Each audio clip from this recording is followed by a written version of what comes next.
So magmula sa kanilang headquarters, napunta naman kami sa Deye Energy Storage System. Muli, nagbabalik ang inyong Solar, si Solarens.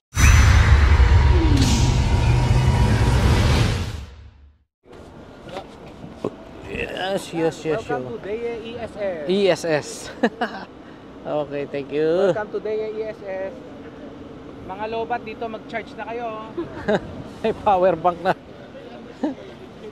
So, Deye is ESS. Grabe. So ito yung pangalawang araw pa rin, no, na nandito tayo sa Ningbo, China. At itong location na ito ay separate doon sa headquarters. At ganun din sa R&D nila, sa Research and Development. Kasi ito ay para sa battery lang, gawaan ng battery, yung kanilang pagbibuild, ayan. At dito ay papasok tayo sa kanilang reception, no? Napakaganda ng reception nila dito.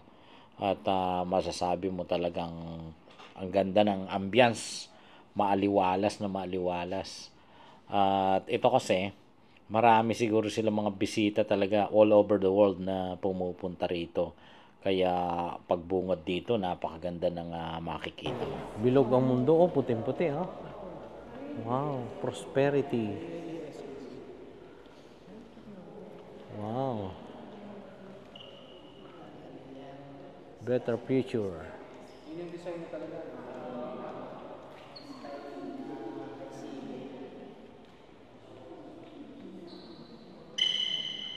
So dito inihintay lang yung guide natin para pumunta tayo doon sa showroom nila at para makita yung mga battery.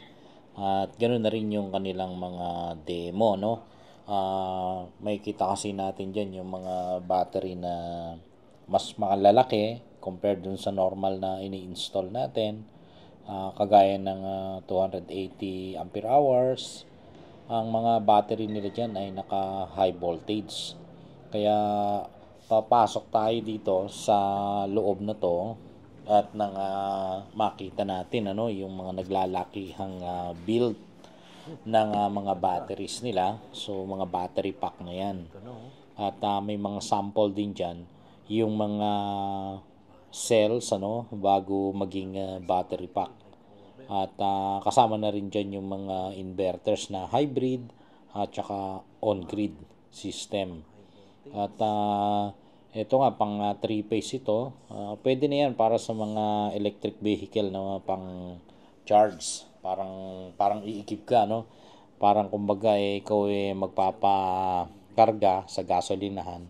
Ganun din yung sistema niya. So ito yung mga high voltage na 12 pieces. At naka-series yung 12 pieces diyan na 51.2. So, ibig sabihin nun, ang magiging total voltage mo niyan, since high voltage, ay 614 volts. So, ang kagandahan nun, pag naka-series ka at mataas yung voltahe mo, ay mababang size or maliit na size lang ng battery cable ang kakailanganin mo. So, itong mga batteries nito ay bagay sa 50 kilowatts. So, kung 50 kilowatts na 3-phase, meron siyang minimum voltage. May voltage range pa rin, kagaya niyan, pinakamababa, 160.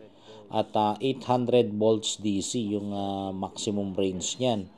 Kaya yung computation natin kanina na 12 pieces na 51.2, nasa 614.4 volts yon.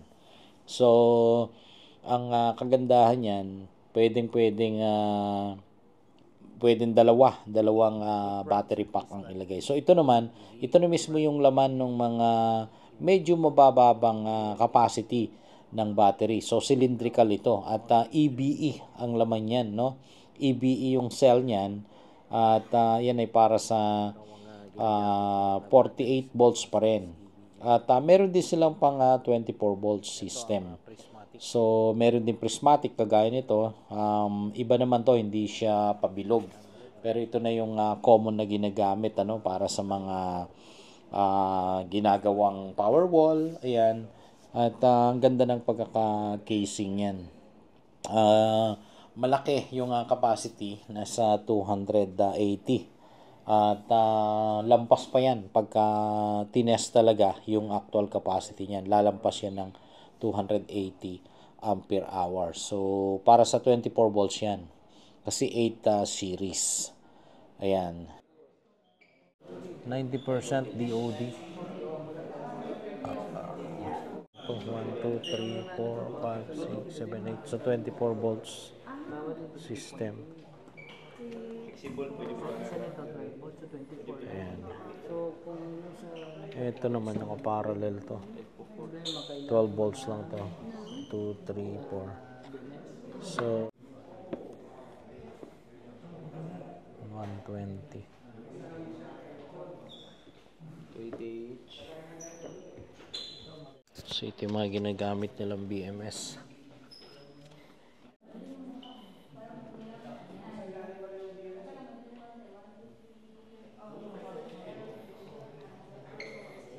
Oh, ito pilot nila. Isang container ba? Ayan, 400 kilowatts hybrid inverter and 1 megawatt hour. Grabe naman. Laki LiPo 4 pa rin. Pang 1 megawatt. So battery pa rin yan. ESS, Energy Storage System.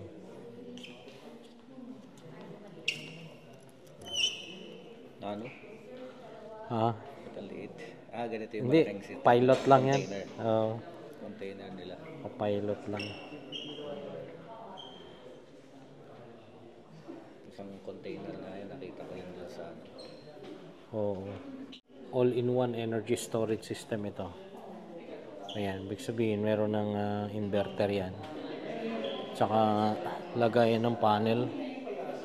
So, check natin dito. Ayan ito yung mga PV switch, mga glands. So, all-in-one energy storage system na yan. Pero malaki. Tingnan natin. Nasa floor mounted Walang nakalagay na mismo kung ilang kilowatts. Pero ito na yung mga batteries yan. 1, 2, 3, 4. So, nasa 400 ampere hours yan.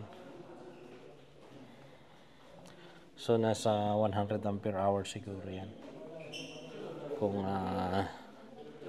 naka-parallel. Ito, ganun din. Maximum of 10 panels. Ayan. Mga batteries. All-in-one din, all-in-one.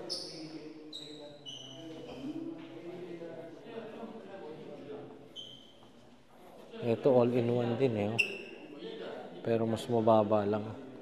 So, pwedeng lagyan ng panel yan.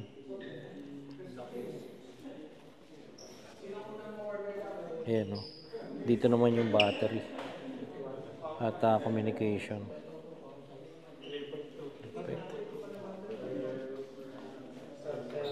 Ito 10 kilowatts. 10 kilowatts pero 3 phase.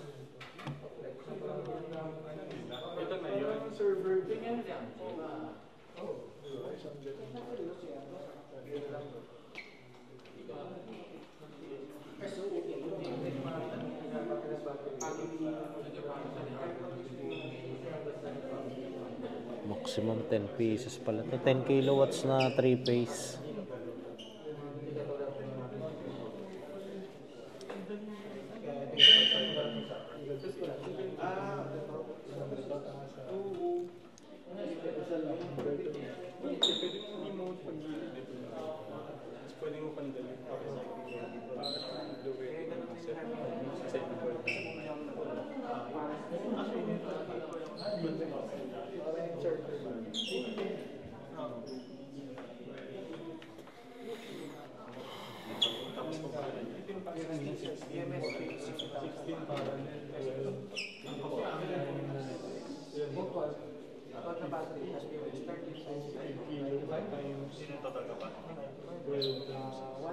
AH 51.2 times 100 times O.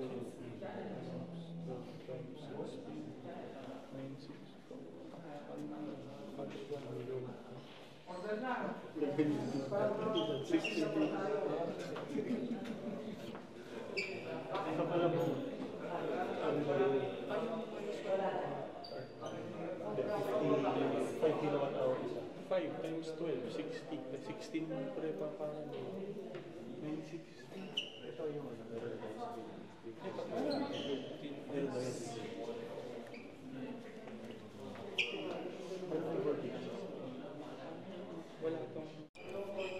So, itong power wall naman, 104 ampere hours lang ito. At ang equivalent nominal power niyan or yung energy nasa 5.32 kilowatt hours at nominal voltage siyang 51.2. And next naman itong maliit na inverter. Ayan mas maliit pa sa 5 kilowatts pero ito ay 24 volts ang battery input voltage niyan.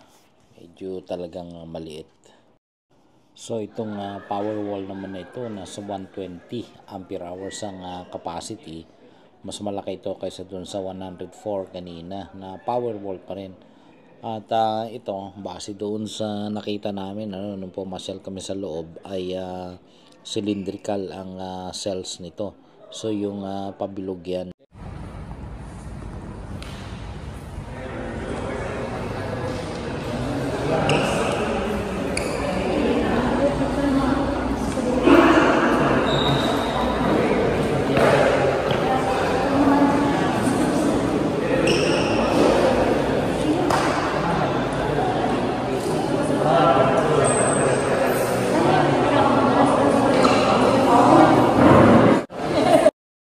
So dito naman ngayon papunta na kami doon sa mismong planta paggawaan ng batteries Yung actually yung mga batteries diyan ay ang pinaka raw materials nila ay galing na sa EBE. So ina-assemble na lang nila diyan at may production line din diyan.